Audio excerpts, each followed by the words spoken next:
Three-row SUVs, every company has to have at least one, and this is the Ascent. This is Subaru's take on the very popular three-row segment. And this is going to have all of the typical Subaru equipment. It's going to have the boxer engine, symmetrical all-wheel drive, the EyeSight system, and also the Subaru Starlink infotainment system. And in this video, I want to give you my ratings on 5 different categories: the exterior, interior, technology, the power, and the driving experience, so that you have a better idea before you buy. And at the very end of the video, I want to give you my overall rating of this SUV. So let's get this review started, and I want to talk about the outside first. This tester that I have is the Onyx Edition. It's a limited version, so it has a few more bells and whistles, and after all the additions, this one comes out to $47,520 after delivery. For the 2023 model year, the Subaru Ascent got a new look. The front end has a bigger and bolder grille and looks a lot meaner than before. The headlights have been reshaped. These are now LEDs that can turn based on your steering input. And the look now matches the theme of its smaller siblings like the Forester and the Outback. And if you look down below, the lower bumper has new air ducts to improve the SUV's aerodynamics.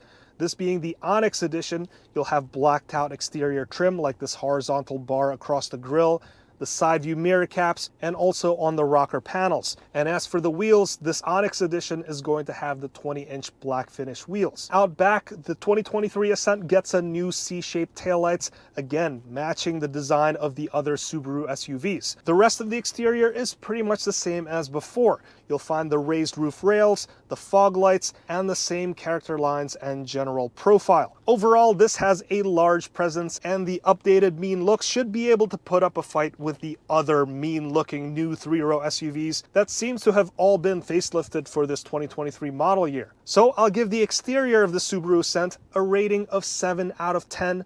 I think it looks fine, but not as interesting or as bold as some of the competition.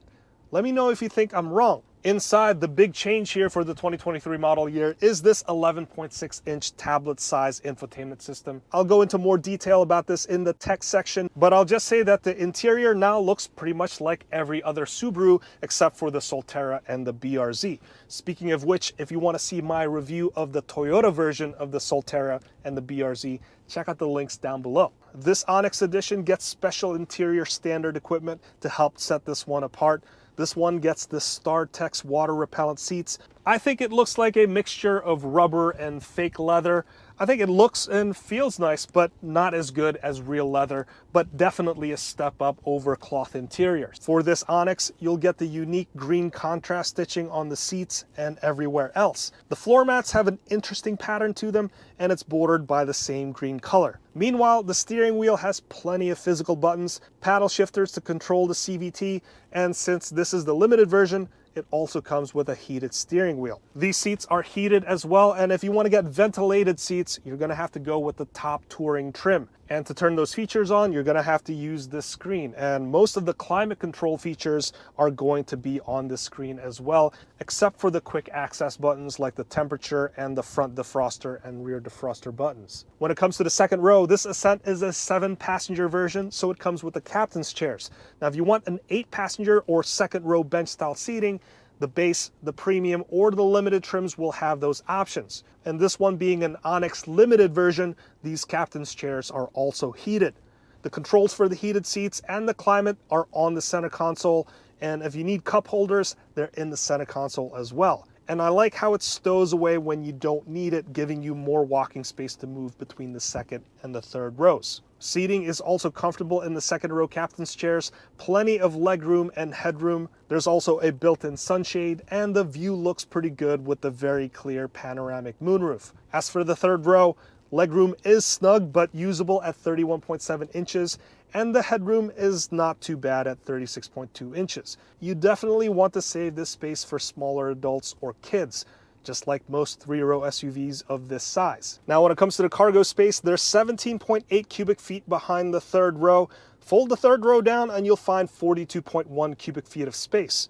When you fold the second row down as well, you'll get up to 72.8 cubic feet altogether. Now, if cargo capacity is very important for you, just know that this isn't as big as some of the other three-row SUVs that I've tested that's of similar size, like the Hyundai Palisade, the Kia Telluride, Toyota Highlander and the Honda Pilot. And as far as material selection goes, this Subaru goes for a more utilitarian vibe rather than luxury, so you're going to find a lot of tough plastics as expected for vehicles at this price point. So I'll give the interior a rating of 7 out of 10. I think the general layout is nice and the materials found in this Onyx Limited trim looks pretty good. The StarTex materials should be more maintainable, durable, and shouldn't get as hot in the summertime when compared to leather. And the cargo space is not as big as other 3-row SUVs, but they do have some clever storage tricks to help compartmentalize and organize things. Now, when it comes to the technology, the big new feature here is this 11.6-inch infotainment system. This vertical screen has your climate controls built in, and that always sits in this space no matter what else you have displayed. The top smaller portion of the screen is like a status bar or your quick access controls,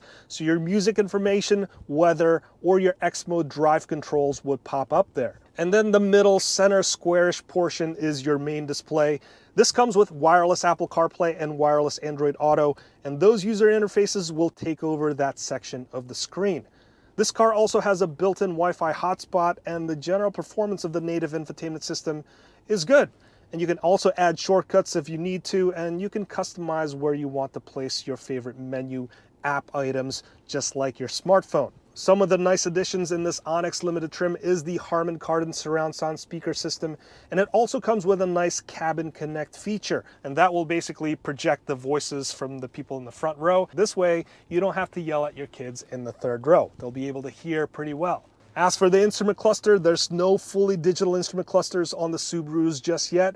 There's still a small display in between the physical gauges, so if you're hoping for a more modern looking cluster, you're not going to find it here just yet. And then there's also no heads-up display system here. There's a series of LEDs that will project up to the windshield, and that will show you various info like when you have your adaptive cruise control on or when you're getting too close to the edge of the lanes. And just like other Subarus, this one comes with the EyeSight system. So it comes with a slew of driver assist functions like the adaptive cruise control, the lane keeping system, blind spot detection, and rear cross traffic alert. This also comes with pre-collision braking system and also automatic emergency steering, and that will work for speeds under 50 miles per hour. So when it comes to the tech, I'll give the Ascent a rating of 8 out of 10. The new screen is a big improvement for the Ascent, and I love the ability to connect to Apple CarPlay wirelessly. There's also a bunch of USB ports in this car, so everyone can charge up. And then lastly, that 360-degree camera view is a great addition to have, but keep in mind that it's only available in the more expensive trims of the Ascent.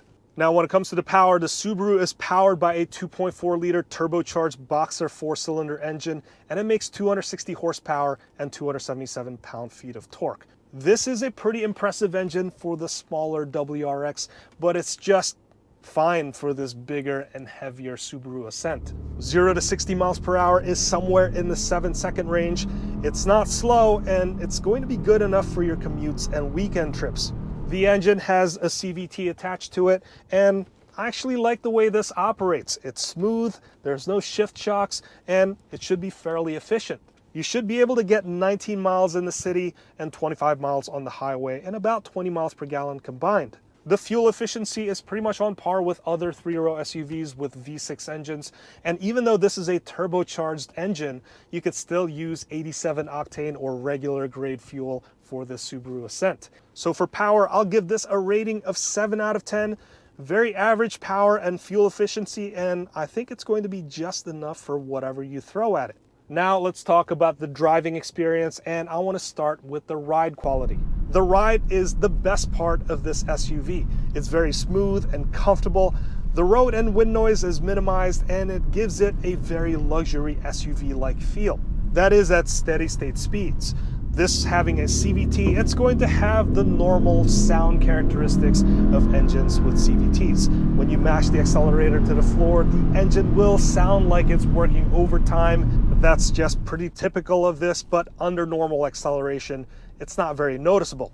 It's pretty apparent that Subaru prioritized comfort over handling fun, and the Ascent doesn't feel as athletic or eager on back roads when compared to something like the all-new Honda Pilot, which has a new stiffer chassis. The steering is a little too light for my tastes, and the feel and feedback is just okay. And I found that the eyesight system can feel a bit twitchy, especially when the weather's bad, but your mileage may vary. And when it comes time to taming the trails, the Ascent has pretty decent ground clearance at 8.7 inches.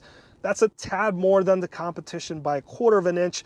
Not much, but it might make a big difference depending on the situation. And this also has the X mode feature, which will be able to tweak the CVT gear ratios and change the all-wheel drive performance based on the road surface or bad weather. So I'll give the driving experience of the Subaru Ascent a rating of 8 out of 10. This is a good choice for long road trips. It's comfortable, smooth, and with the interior design on the panoramic moonroof, there's great visibility all around and plenty of light. So finally, tallying up all the scores, I'll give the Subaru Ascent Onyx Edition a rating of 7.4 out of 10. It's a pretty solid performer with a new face, nicer interior, great tech, and good overall driving experience. It doesn't have the same cargo capacity as the competition, but should still be reasonable for people shopping in this segment. And when it comes to the price, when fully loaded, this should still be cheaper than the competition by a few grand.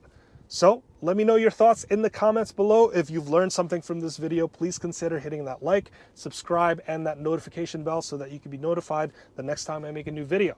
Let's wrap it up right there. My name's Hanson, and this has been the 2023 Subaru Ascent Onyx Limited, and I'll see you in the next one.